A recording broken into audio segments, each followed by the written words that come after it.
I've been looking at prospects for the upcoming WNBA draft, and the girl that keeps coming back to my mind is Cameron Brink, who I think has elite defensive upside. And aside from Clark, is the other to me extremely elite prospect in this class, largely because of her defense. And advantage recognition and awareness is her special sauce, where oftentimes I talk about like advantage creation or especially advantage perception, which is just being aware of where a player can drive or create an advantage, coined by my buddy PD Webb. But this applies for defenders too, where Brink has this preternatural feel for when there are gaps, when there's an advantage to be created, right? The ball hasn't even been handed off, and yet Brink is already moving to her spot, ends up forcing a turnover there because of that recognition. Brink obviously combines this with her insane mobility and length to be a dominant rim protector at the college level. Insane block numbers this year and throughout her college career. And we can see that, again, this is the recognition.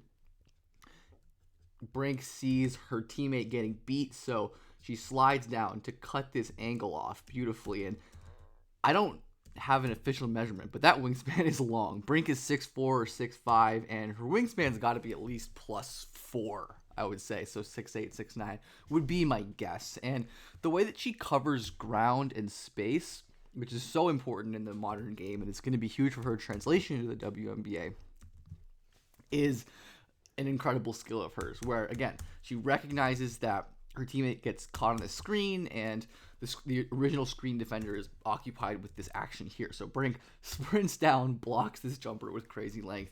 The mobility is absurd, as is her ability to high point these blocks as a helper. Brink peeling off at the last second, waiting to block this shot at its apex. Her timing is impeccable, as is her general discipline. I love this play against Juju Watkins, where Brink is so patient. And this is like real skill. People say defense doesn't have skill. Like, this is skill. Cameron Brink feigning a little stunt, forced Juju to pick the ball up, except this is a fake, right? She steps back, swats that shot, and something that Brink is really great at is like the Tim Duncan block on the way up. Like, she's not going to wait till you get the ball high in the air because she just doesn't have the explosiveness, but she is going to perfectly block this shot right when it's leaving the shooter's hand. And that often has the really, really valuable byproduct of keeping the ball in bounds. A lot of like springy shot blockers who spike the ball out of bounds, like, they don't really create a turnover, but Brink is creating an offensive possession by keeping the ball in bounds. And we'll notice that throughout the video, that is something that she does with her style of rim protection that is so impactful, keeping the ball in balance. And we see the discipline staying down. Watkins attacks the rim, and a lot of rim protectors, especially at the college level, will just like flail around and assume a shot is coming. But Juju sees the opening. Then there is an opening here. She's correct, but Cam flips her hips like a DB and is able to wall up there. Her fluidity, Brink's fluidity, and hip mobility all make her phenomenal. And she's so good closing out to the perimeter, flipping her hips, being fluid and running and blocking shots like this, or contesting, or however this calls, right?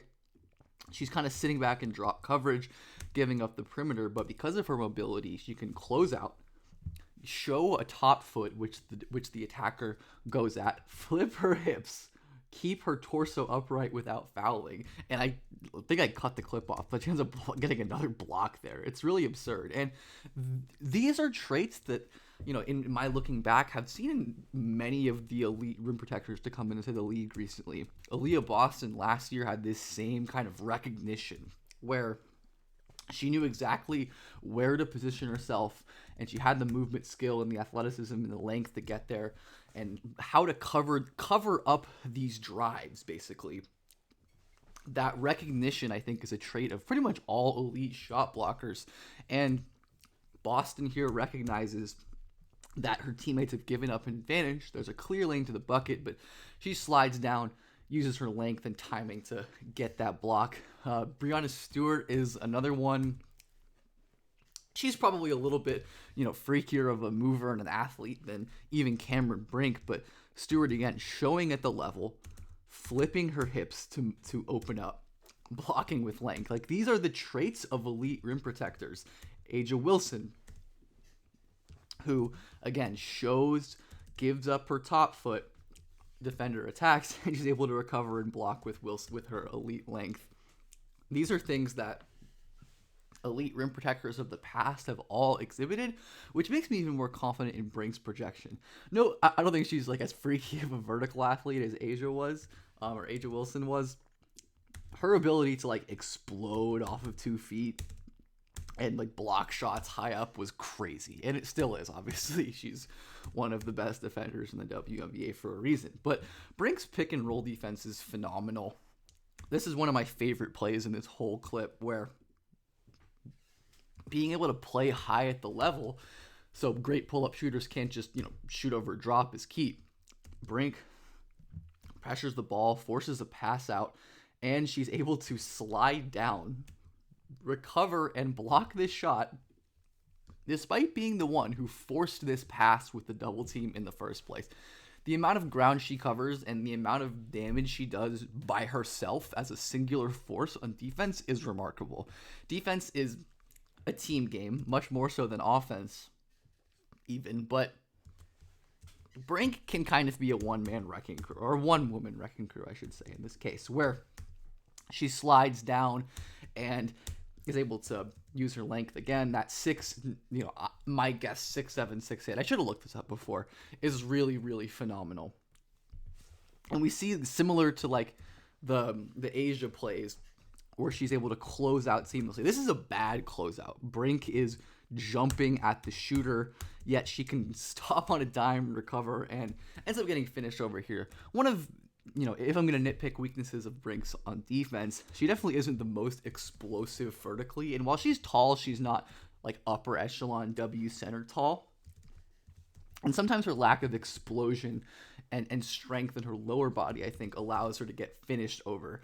And that obviously is going to pop up at the pro level as well. And in the post, sometimes she can struggle against bigger players, where she doesn't have that like core strength to hang and, stay upright here. And that's just kind of an issue. But with as a lot of great skinnier, frailer rim protectors do, Brink is great at kind of baiting this pushback, absorbing the contact, and blocking with her length. Like, the fact that you can get to this ball and tie it up without fouling, like, that is remarkable. And Brink has, I think, had foul issues in the past, but this is crazy, right? Her ability to track the ball and snare it out of the air without fouling, and especially against shorter post players or ones that aren't as strong or explosive, her long arms and excellent timing allow her to block pretty much whatever she wants. And sometimes Brink will play possessions where it looks like she's defending like the 3 or the 4 spot here, closes out to a shooter, slides to cut off this drive, forces a pass out, and then as a help defender, she's going to sit in this gap and get a steal there. The recognition, again, her ability to play whatever position she wants. And I think I accidentally left this in, but oh yeah, sure, here's a nice little hook shot from Brink. I did not mean to leave this in. She's got nice touch. We're not talking about her offense at all in this video, which I could, her offense is, her touch is great. She can really score in the post. I don't think it's as exciting as her defense, though. And some of these clips, like, I could totally see her translating to the league, where we have another clip of Aaliyah Boston exhibiting her recognition skills, where she notices her teammate get beat, slides down, and contests a miss with length. And I think she ends up getting a block that I'm going to cut out there. Stewart as well. And I just wanted to show this clip, Bob. Breanna Stewart is a comical athlete. At her height, being able to like chase around screens is crazy. But I think Brink honestly has the agility and mobility and like hip movement to do this kind of stuff. She was never asked to defend like this in college, really, but I think this is the kind of modern big defense that we're seeing more and more across all professional basketball leagues. And that's going to be key. As well as plays like this where she switched onto a quicker guard, ends up flying by, but is able to recover in the paint. This is the kind of ground coverage that I can see Brink emulating in the league, where Stewart initially does a great job of sticking who I believe this is Chelsea Gray, who great flyby, not not great not stopping, but the recognition in the paint, swatting this shot by Kelsey Plum before it even comes down and keeping it in bounds. Remember, we said the exact same thing about Cam Brink earlier. She's so good at keeping the ball in bounds on her blocks to save possessions for her and her teammates. It's a small thing, but it's a valuable thing, and it's one of those micro skills that sets up sets apart the good from the great rim protectors. And I think Brink could be one of those great rim protectors. It's not perfect for sure. There are flaws, and there's definitely going to be translation issues, as there is with basically every rookie. But Brink's combination of movement skills, recognition, length, and overall feel for defense and protecting the rim, she's just someone who clearly gets it, has tons of experience, knows the subtleties of offensive players and what they're trying to do. And I think that's going to be super valuable to whatever team she goes to. It's looking in most of the mocks I've seen, they have her going to the Sparks at 2, which checks out. I mean, she's great, but I don't think she's as great as Caitlin Clark. Anyways, let me know what you thought of this. I am definitely not as good or experienced scouting women's basketball as I am men's draft, but I really think it's a great time, and I'm enjoying learning and improving my ability to see this side of the game. So let me know what you thought of this.